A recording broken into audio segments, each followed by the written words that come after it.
Magandang araw sa ating lahat, mga kanakers.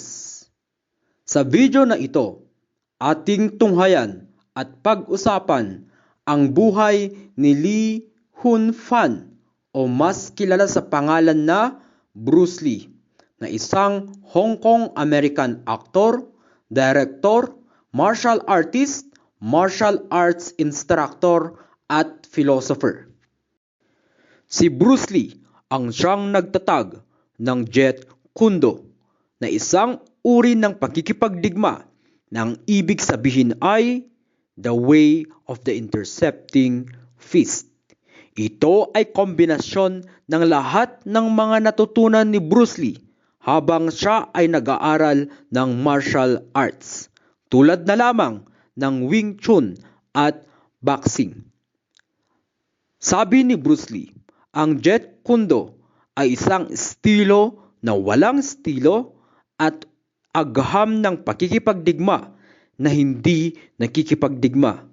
Ito ay sumasang-ayon sa kanyang filosofiya na ang pakikipagdigma ay parang tubig na kailangan mong harapin kung anuman ang sitwasyon na nagaganap sa iyong buhay.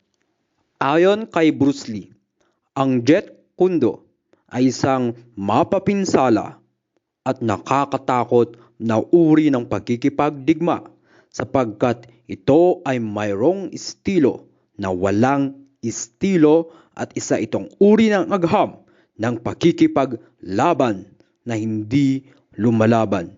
Ito ay base sa kanyang filosofiya ng tubig na kung saan sumasang-ayon ang pakikipagdigma base sa kung ano ang nangyayari sa digmaan. Ngunit bago natin pag-usapan ang mga nalikha ni Bruce Lee habang siya ay nabubuhay pa, ating tunghayan ang buhay ni Bruce Lee magsimula ng kanyang kabataan hanggang sa kanyang kamatayan. Si Bruce Lee ay pinanganak noong November 27, 1940 sa isang Chinese hospital sa Chinatown, San Francisco.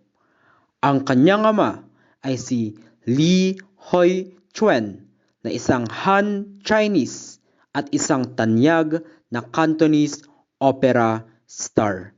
Samantalang ang kanyang ina naman ay si Grace Ho na merong Eurasian ancestry. Alam naman natin na ang mga Chinese ay malaki ang paniniwala sa swerteng dala ng Chinese zodiac sign. At ayon nga sa Chinese zodiac, noong panahon at oras na pinanganak si Lee ay taon ng mga dragon o sa Ingles ay Year of the Dragon. Ayon sa kanilang tradisyon at tradisyon ng mga Chinese, isa itong malakas at malaking swerte na dala sa buhay ni Lee at ng kanyang mga magulang. Habang lumalaki si Bruce Lee, ay naisama na siya sa iba't ibang mga pelikula noong 1970s, lalo na yung mga pelikula na merong temang martial arts at pakikipagdigma.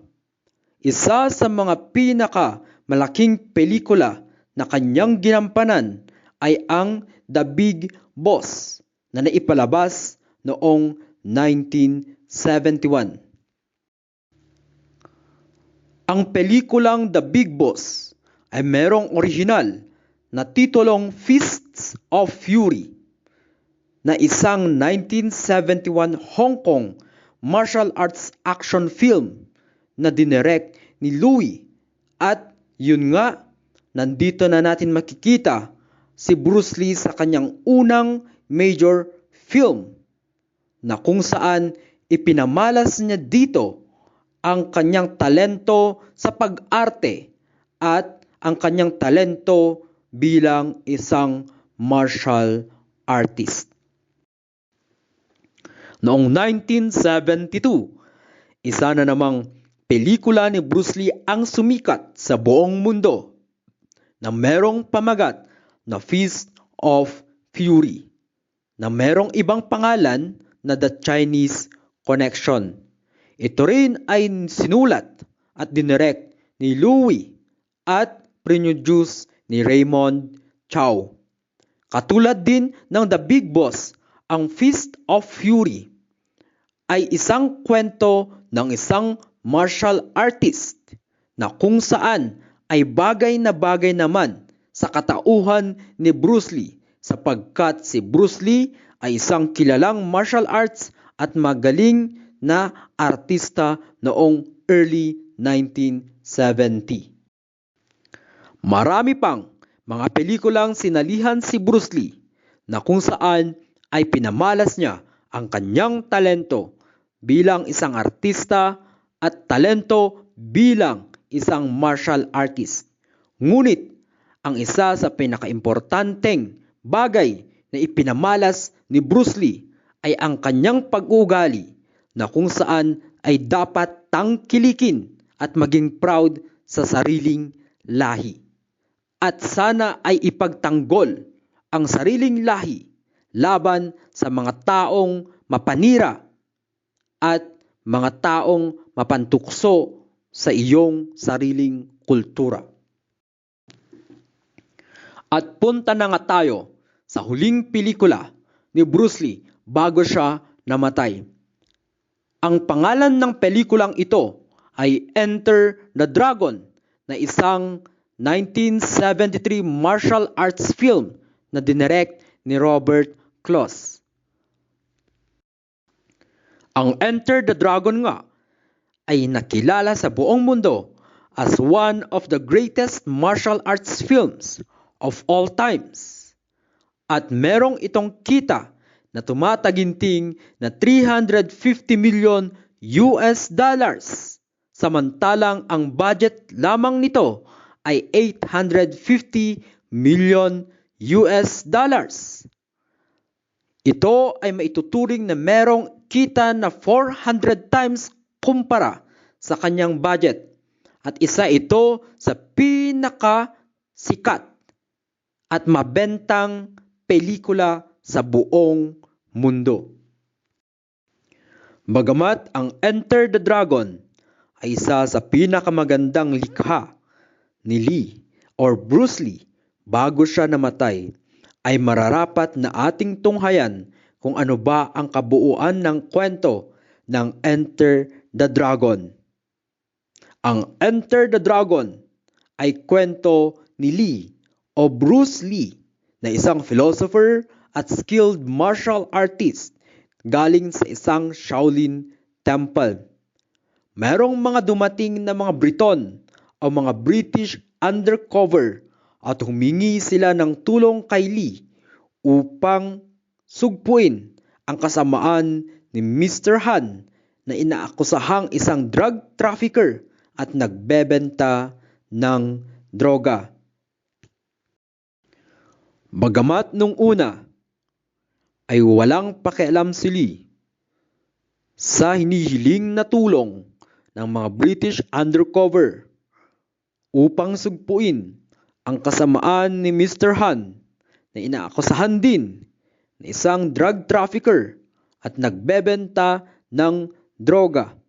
Ngunit hindi nagtagal ay pumayag din si Lee sapagkat nalaman niya na si Mr. Han ay dati rin na isang Shaolin student at kailangan niyang sugpuin ang kasamaan ni Mr. Han sapagkat binigyan nito ng tinta ang pride at honor ng isang Shaolin Temple. Upang matulungan ang mga British agent at makakuha ng ebidensya laban kay Mr. Han, ay sumama at sumali si Lee sa isang patimpalak na inorganisa ni Mr. Han. Ang patimpalak na ito ay kinabibilangan ng iba't ibang mga mandirigma na kung saan ay maglalaban-laban sila at kung sino ang matira sa huli na buhay ay siyang makakatanggap ng premyo galing kay Mr. Han. In short, ang kwento ng Enter the Dragon ay ang paghuli kay Mr. Han upang makulong siya at upang mabigyan ng pride at honor ang Shaolin Temple na kung saan ay kinabibilangan ni Mr. Lee.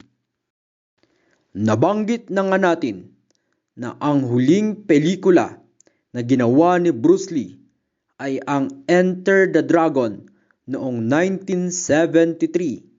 Ngayon naman ay ating alamin kung ano ba talaga ang ikinamatay ni Bruce Lee noong 1973. Noong July 20, 1973 ay namayapa si Lee sa edad na 32. Walang natagpuang kahit anong sugat sa kanyang katawan. Ngunit, base sa autopsiya ay nalaman na merong pamamaga sa utak si Lee. At nalaman din na base sa autopsiya ay merong ecogesic sa sistema ng kanyang pangangatawan. Ang ecogesic ay isang uri ng gamot na tinatawag natin na painkiller. Ayon din sa mga doktor, ang pagkamatay ni Lee ay dulot ng death by misadventure. Nakakalungkot na ang isang prominenteng tao ay namayapa. Ang isang tao na maraming natulungan, maraming nasuportahan, nagbigay inspirasyon sa mga tao, ay namayapa ng ganun kaaga. Mr. Lee o Bruce Lee, isa kang alamat.